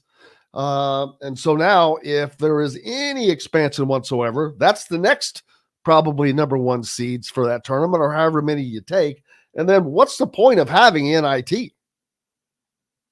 No, it literally, it's kind of a vestigial function at this point. The CBI, for that matter, it's just a bald cash grab. They're going to turn the NIT into that eventually if they keep putting more teams in here. But that's a whole nother debate. It's been fascinating to see, in light of Tom Crean's comments over the weekend, the NIT coming kind of squarely in the crosshairs. What is its true value in today's day and age? And I said it last week. I still believe there's value the more you can play. It's kind of like some of the low-level bowl games. Sometimes they are often money losers for the teams that participate, but it's the experience that can be gathered just by having that extra month of practice. And I get it, though, as well. I don't think, and we saw it, the irony of Tom Crean's comments is I'm also old enough to remember 2017 when Indiana waived its right as the higher seed to host the NIT game, went down to Atlanta and got its lunch money stolen by Josh Pastner and Georgia Tech. But, that just kind of highlighted, you got to have buy-in. It's not just the coaches. You got to have the players willing to play there. And in this day and age, with so much on the table for players beyond college, as well as in college, the incentives, as you saw in bowl season, are rapidly decreasing for these guys to play in games that really don't mean that much, in the grand scheme of things. So it's been an interesting discourse over the last 48 hours. As we kind of grapple with what matters, what's important, what should we continue to invest in when it comes to postseason play. Yeah, and for Indiana right now, that is neither of which. They have determined to focus themselves on recruiting and replenishing their team, which, we look at UConn, who is favored to repeat. I mean, I guess you'd say that. They're I picked them to win it, but it's not because they have the same team coming back. I was just talking with Mike DeCourcy, and I knew that they lost 3 starters, but that was 75% of their offense. So they rebuilt a team that lost 3 starters off of that national championship team and 75% of their scoring, and yet come back and still looking to win a national championship. That is doing the things that you have to do to win. The thing about UConn that stands out there, though, is they have a very discernible identity. The way that Dan Hurley's teams play, the rosters he constructs around that identity, it just works for him. As hard-nosed as you would expect a classic Big East team to be, that's just the mold that they fit. And I think that's going to be imperative for Indiana is you're trying to piece together new rosters, and you see this across the country. It really, really helps if you have not just needs, but what identity are you trying to match? It's the contours of those puzzle pieces and getting the right fit. And I think that's paramount. I think in that regard, I have zero issue with Indiana opting not to accept an NIT bid were one to be extended, simply because you've got a lot of ground to cover in a very, very short amount of time. Just getting kids on the invite list, figuring out who's going to be the right fit for this program, not just from a role standpoint, but from a character standpoint, from a culture standpoint. I think all that is paramount. I said just as much this weekend. And with the timetable that they've set up now, the fact that the portal opens before postseason play, past the conference championships, at least has even begun, is absolutely insane to me. It just makes no sense, the window opening this soon when there's teams still playing, because you are at a disadvantage. If you now have to split attention between preparing for whatever games are still in front of you, let's be honest, you still got to lobby your own guys in this day and age. You can't assume that everybody that's currently on your roster right now is going to be there next year, because of the freedom of movement that's been afforded to the student athletes. And then all the work that's got to be done trying to figure out what other, prospects are going to work. It's just, it's a terrible, terrible timetable that could be easily fixed if somebody just put a little bit of thought into this one. But the way it is right now, those guys are going to have to consume crazy amounts of tape trying to figure out which guys they want to target, just the logistics of getting these people, because school's still in session. These guys still have class obligations. It's just, there's so many moving pieces, and so much importance on getting these moves right. I think Indiana probably did the wise thing here, because let's be honest, even if they went all the way and won the NIT, ain't nobody hanging a banner for that. They're just not. So put the past behind you, focus on what's going to make you better next year. Absolutely. And Indiana is in the middle of doing that right now. But I agree with you. You've got to let the tournament play itself out. I've seen, which I don't know that I blame them, but Kim Mulkey's LSU team, they lost a player before the conference tournament, I think, started. And then they had the fight with South Carolina. And I can't remember if this was a player from South Carolina or another one from LSU that got suspended, but they have chosen to enter the transfer portal. And the tournament is yet to even start. I just think that that's an unneeded distraction. I think it's ridiculous. I don't have a problem with giving the student athletes freedom and the ability to do a lot of the things they're doing. I think they've been given way, way too much. And I don't agree with it. I don't agree with the ability to just jump from team to team to team to team, that you could play for 4 different teams in 4 years. I don't agree with that. I think that when it comes to NIL, you have been afforded an opportunity that athletes for the entirety of college sports before you were not. But yet you're given that, and you can just go jump around and jump in and who's the highest bidder the following season. I think that they have to come up with a way to contractually to obligate these guys to a program for 2 years. I would be fine with 2 years. I'm not saying forever, but if you sign on the dotted line, damn, you've got to stay for a year or two. Otherwise, it puts programs in a situation to where you're costing just more money, because now this is doubling the recruiting efforts, doubling the travel, this, that, and the other thing. It's not helping anything. Well, I would argue it's helping the student athlete. And I think that and I'll say this much, man. Whenever you have these topics, replace student athlete with coaches and see how the conversation changes. Or even better yet, replace student athlete. But they have buyouts. They always, but they do, because they are contracted employees. But the problem that we have in this conversation is we treat the student athlete as, you know, as a non-employee. But there's really no way around it. I think that's the conclusion that the courts are hurtling us towards right now. Is this all changes, and it becomes very obvious what the right answers are when you just substitute the phrase and stop treating them as though they are anything less than an employee. Because quite honestly, when you say employee instead of student athlete, you really lose your legs to stand on when you talk about restrictive covenants, unless there are employment contracts. Right now, scholarships are basically 1 year employment at will. It's an annual renewable contract. That's it. Now, just like in every other area of employment law, you can contract for whatever terms. It just has to be mutually agreed upon. And I don't know that you're going to see any. Maybe they settle somewhere beyond 1 year at some point and do a 2 year minimum. I don't know. But I think you have to get past the employment issue, that threshold question: are these employees or not? Before you can really find any meaningful fix to them. Because once you determine that for practical purposes, for legal purposes, they are employees, we've already got tons of precedent on what type of restriction can be placed. And just like you mentioned, coaches are bound by those very same restrictions because they're operating under an employment contract.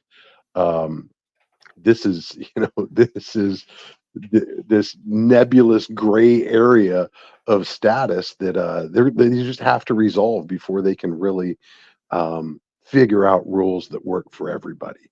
And I think that's the big thing: is it can't just be for the benefit of the schools. It can't just be for the benefit of the students. It's got to work for everybody. But that's what a bargain for exchange is. That's why we contract to begin with. So I think that's probably coming sooner than later.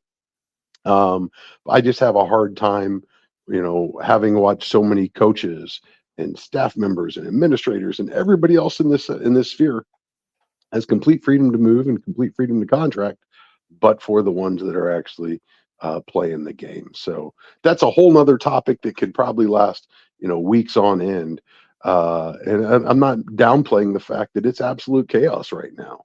I can't fathom how difficult it is to recruit when you have no idea, even in season, what your roster is going to look like by the time the ball's tipped for the tournaments here. So hopefully just these extremes help push the parties towards some resolution. But the NCAA has been so reluctant for so many years, decades really, to pretend that the situation is anything other than what it is, that they've just absolutely fought all the changes.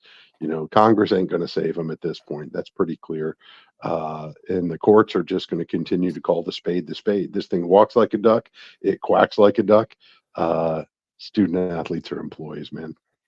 Yeah, if I've seen anything from politicians, it has just been a little bit of grandstanding to mostly get attention for themselves.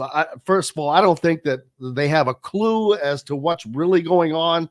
And it's just involving politicians is never a good idea. But hey, if you can get Nick Saban to go up there and talk about how tough it is to retain employees when everybody else now has the right to bid for his employees and he can't afford to pay the employees the going market rate and he's got to retire. Brother, look at every fast food restaurant in every community in America right now. Why can't they staff their shifts? Because they don't pay on a scale that can retain employees. That's basic labor economics. And, at some point, they've got to figure this out because it's, if this is just which fan base has the most motivation to donate the most money, it's going to just be a perpetuation of what it's always been in the college athletics arms races.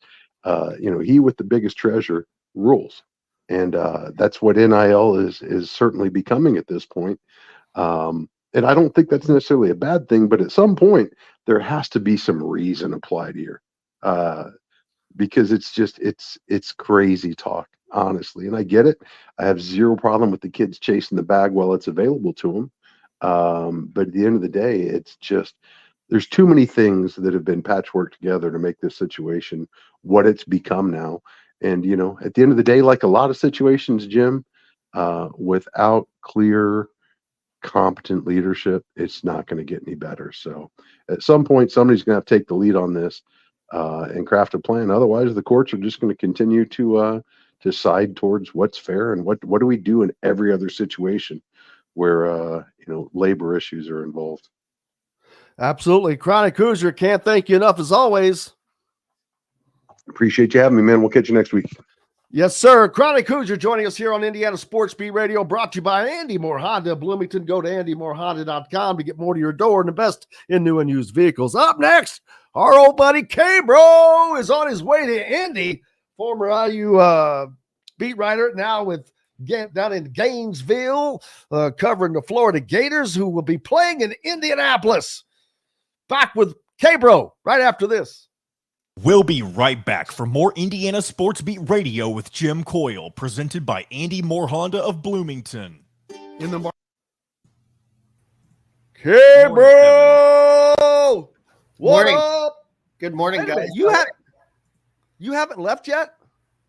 No, tomorrow.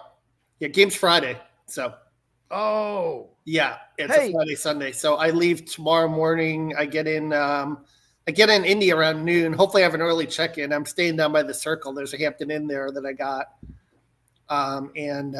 Is it all? Yeah, not a bad rate. $135 a night, which isn't bad for downtown. I think I've stayed there a lot. On the corner. Yep, I think so. On the backside of the Circle. Yeah. I need to find out who. Is that an okay place or no? What's it like? No, I think it's great. It's and it's close to the arena. You can walk. I mean, that was the whole thing. When I priced the trip, I mean, that was like, I'm just going to need one Uber from the airport and one Uber back. And you just walk. Yeah, it's not a. That's why Indy is probably like a 5-block walk at most, maybe 6. But like, it's going to be a little chilly, right? That would be the only bad thing. But it's because you're between all those buildings too. Hey, I've got to find out who. I want to send in a credential request. Yeah. For local, I don't know who to send it to because usually you go through the schools. Yeah, and Warlock used to do it, but I don't think he's there anymore. But let me see if I can find something out. I mean, I'm kind of jammed today, but if I can find something out, I'll check and see. I'll check my confirmation email and see if there's a name that I could throw at you. I'll reach out. A friend of mine is the director for NCAA championships, or a guy I went to high school with. Oh yeah. So you could talk to him and he could tell you, and then maybe you could say, how about Indiana State getting screwed, huh? Well, yeah, I was talking with Mike about that earlier, and they lost 6 games, 4 of them to teams that are playing in the tournament. Yeah, but They lost to Illinois State, and they were a 17.5-point favorite there. Yeah. But every team has bad losses. I mean, Florida lost to Vanderbilt. They were like an 11-point favorite. I mean, but who was every team is going to have one. There were you realize there were only like 4 or 5 teams in the country that didn't have a quad 3 or quad 4 loss. And Florida actually came into that last weekend as like one of those teams, and then they lost to Vanderbilt at their season finale, because it was senior day for Vanderbilt and they were playing their butts off, and it was one of those things, they were trying to play for Stackhouse's job, and All right, here we go, guys. Seafood. Chop Market and Table has the largest selection of in-house made products around and everything you need to make a gourmet meal at home. Or pick out a tomahawk steak or a grouper filet and enjoy it cooked to perfection in Chop Steakhouse. Chop Market and Table, a part of the Wild Food Group, is your butcher, baker, and fish house, no matter where you live. This segment is brought to you by Reynolds Family Dentistry in Sellersburg.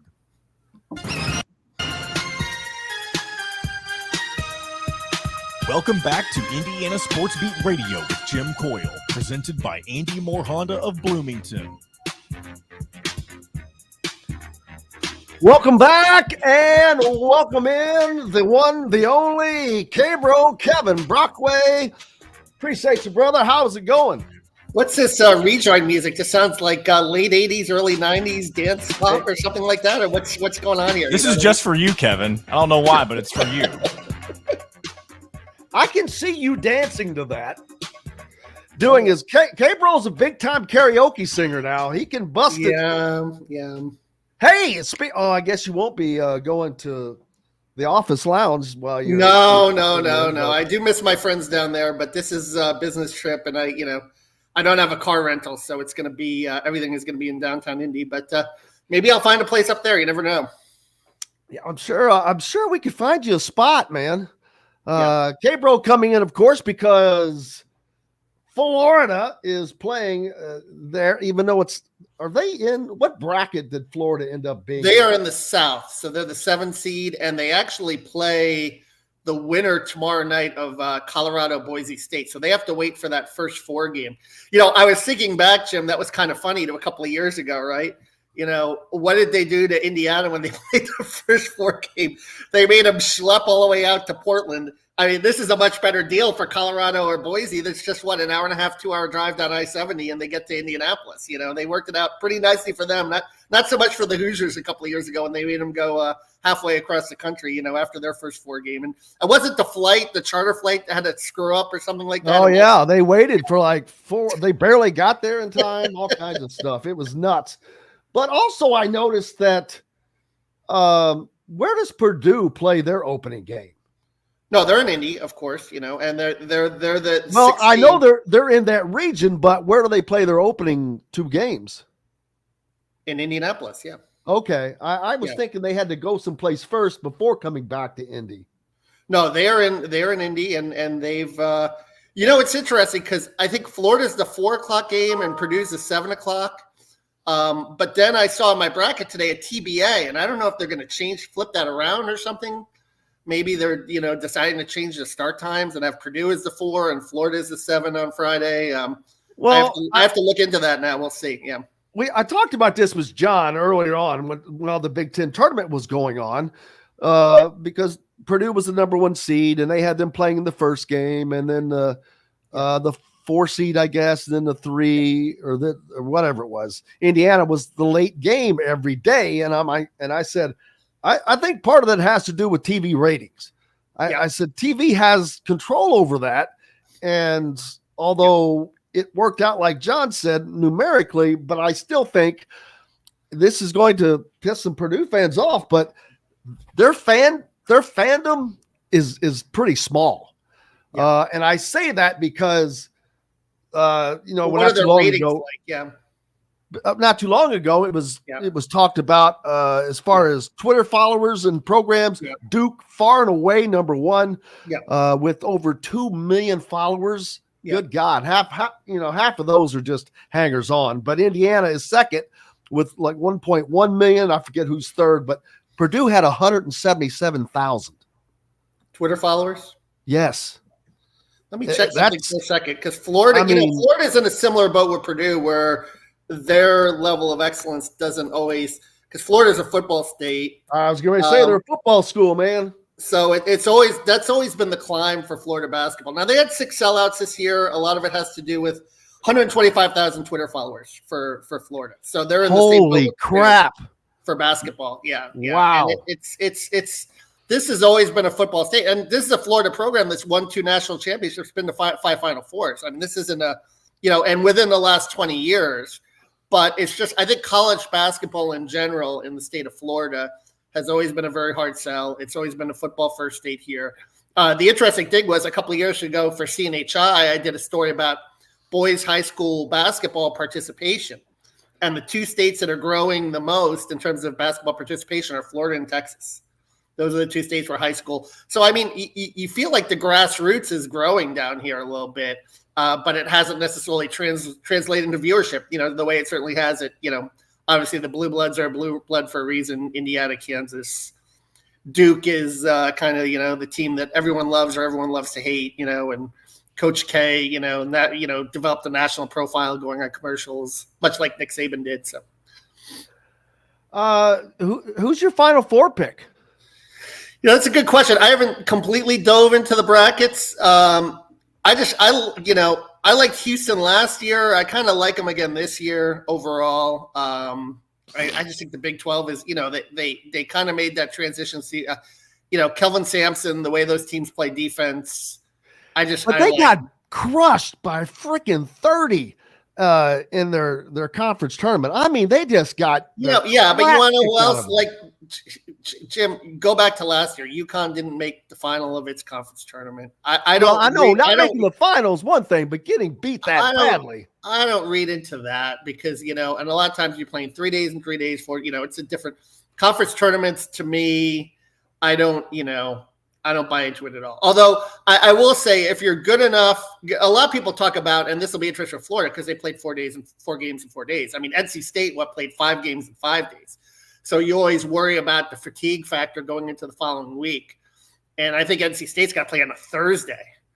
Florida at least got to play on a Friday. But I think if you're good enough, you're good enough, because, Florida, the 2 years they won their national championships, they won the SEC tournament both times. I mean, they played 3 days in 3 days because they were a higher seed. But if you're good enough, you're good enough. And I think Houston is pretty darn good. I mean, obviously UConn is going to be there.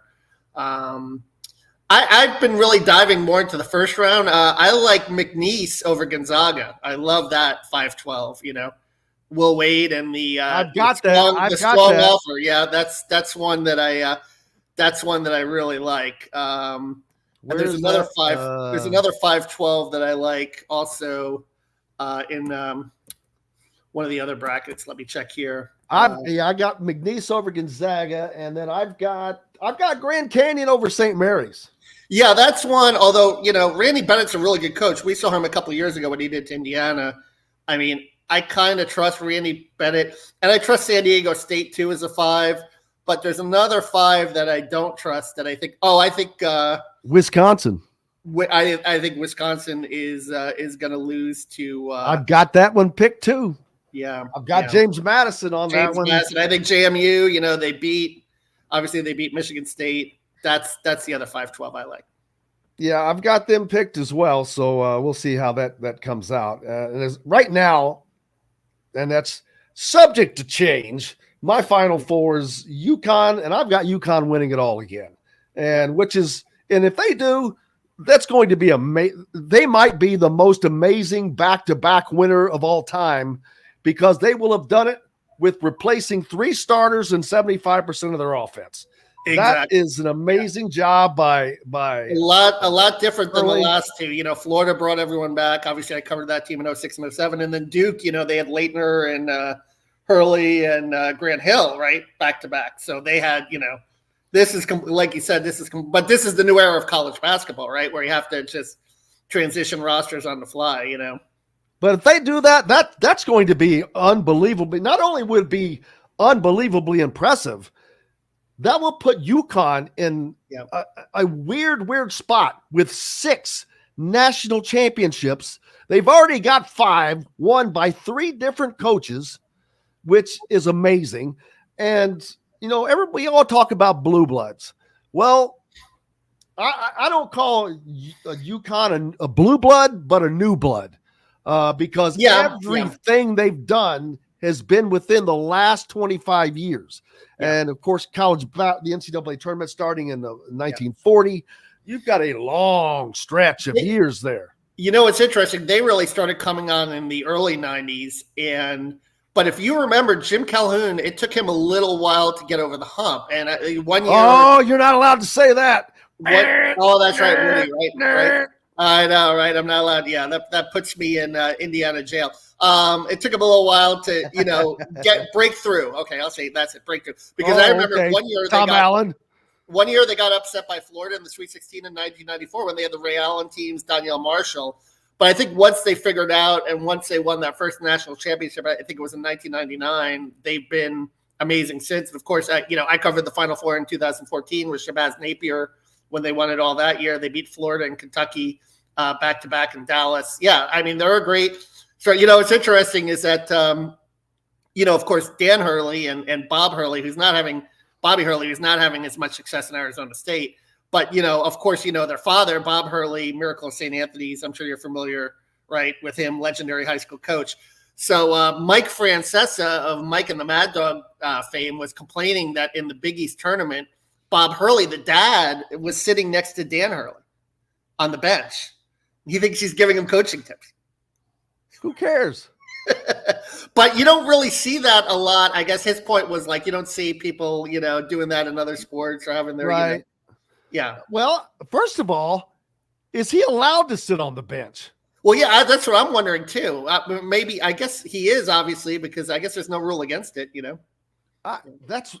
Donovan used to have his dad sit on the bench, but he wouldn't sit next to him. He would sit all the way at the end of the bench. Yeah. I guess it's just that seems like very, very odd. Yeah. Someone asking what seed is UCLA? Whatever they are in the Nick NIT, Cronin, right? 3 years ago he was, and you know what? On the precipice of something, and now it's kind of gone downhill. Yeah. Just like it did with Steve Alford. He went to like 3. Steve Alford has only been, everybody that thinks Steve Alford should be the coach of Indiana. His ceiling is 4 Sweet 16 appearances. Yeah. And he had 1. He's been a coach for 30 years. He had 1 Sweet 16 appearance in like 22 years or something before he had 3 at UCLA. But he's got a good Nevada team. They may be good for a first-round win. Hey, who's going to get the Louisville job, you think? Well, that's what I was going to bring up to you. Mick Cronin, I brought up his name. And yeah. Mick Cronin is the perfect fit because he coached at Cincinnati. He knows people in Louisville. He was an assistant at Louisville, yeah. And Louisville is it's a perfect fit for him because UCLA does not do well with NIL. Louisville does. Louisville will do whatever the hell it takes to win. Trust me. And he would be a perfect fit for them. But his buyout, I remember looking at his stuff like a month or so ago, and I'm like, that dude's going nowhere. He locked himself in UCLA jail. His buyout is freaking crazy. It drops to $16 million, maybe at the end of this month or sometime this month, drops then to $16 million. So he's out. He can't go anywhere.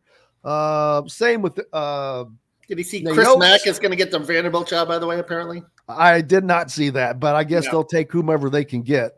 But that's, you know what? I would take the Vanderbilt job. Give me 5 years of making $2.5 million. I'm good with that. After 5 years, you'll get fired, but you'll get fired with about $10+ million in your pocket. So I'd be good with that. Yeah. The sad thing about Jerry Stackhouse is if you watch him closely and you watch like the offensive sets he runs, I mean, he is a very good floor coach, but Vandy it's just a no-win situation. You're just not going to get the talent with the way the transfer portal is. It's hard to get players in there because of the academic standards. And, I just think that and the way the SEC is, it's going to get worse next year with Oklahoma and Texas, Oh, yeah. Phillips brings up something, says make the play-in games flexible depending on the bid stealers. This year we had 5 bid stealers, which is a high number. And that knocked a lot of teams out like Indiana State and a few others St. John. Rick Pitino was complaining about the net. He said we should never even say the word net again. It's fraudulent. And I semi-agree with him because it makes 0 sense. If you're using a formula that you created, that you say this is what something we look at first, and you've got a team that is in the top 27 of that out of 100 plus, out of the hundreds, how the hell are they not good enough for your tournament? That just tells me that program sucks. Yeah. No, it's a flawed, the RPI though, people complain about that too. I don't think there's a perfect way to do it. But I find it incredulous that somehow that Florida, for example, beat Alabama 2 out of 3 times and yet they're lower in the net, and they have as many, if not more quad 1 wins. I think they have 6. So like that to me doesn't make sense. It's just, there's some weird components to it. I don't know that they take in a margin of victory or what have you. And I don't know if there's a KenPom component to it too, but it's, it is. Yeah. Somebody said Cyclones tore up Houston. I know, I get it, but don't look at conference tournaments. I'm just telling you.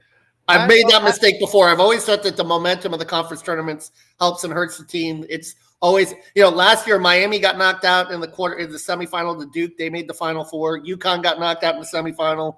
They make, sometimes the teams that are more rested and sometimes the teams that take that loss and refocus go on a run. I've seen that a lot recently.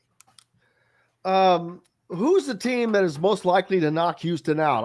I have them playing Nebraska in the second round, and very likely for that to happen. Daggone, we're almost out of time. Hopefully we can do this again this week if you have time, because this is fun. Yeah, we'll see. It'll DJ. I mean, yeah. Nebraska, I mean, if they hit a bunch of threes, they're a high-powered team. I just like their bracket, and I think if Florida faces them in the Elite Eight, it's a bad matchup because Florida's a high-powered offensive team, but I think Houston is the kind of team, the way they play defense, they can shut them down. We'll find out. K-Bro, Kevin Brockway, make sure you're giving him a follow. He puts out all kinds of content, not just about Florida. So looking forward to seeing you, brother. Yep, it should be fun. Thank you so much. Big thanks to Kevin Brockway, of course, from Gainesville Sun, right? The Gainesville Sun and the Gannett Network, yeah, all over the state. Gannett, Florida Network. You never know where you're going to see his content. Mike DeCourcy, of course, from the Big Ten Network and the Sporting News, Chronic Hoosier as well. Look forward to doing this again tomorrow, as we've got games coming today, tonight, whatever, up in Dayton. Until then, we're back again to do it. Thank each and every one of you guys for being here. Without you, we have no reason. And John, producer, for keeping us between the white lines. Until tomorrow, I'm Jim Coyle. I will see you on the radio. Thanks for listening to Indiana Sports Beat Radio. Be sure to subscribe to our YouTube page for more clips and team coverage of Indiana basketball, football, and more. You can also find full episodes and tons of other content on thehoosier.com. We'll see you next time for another edition of Indiana Sports Beat Radio.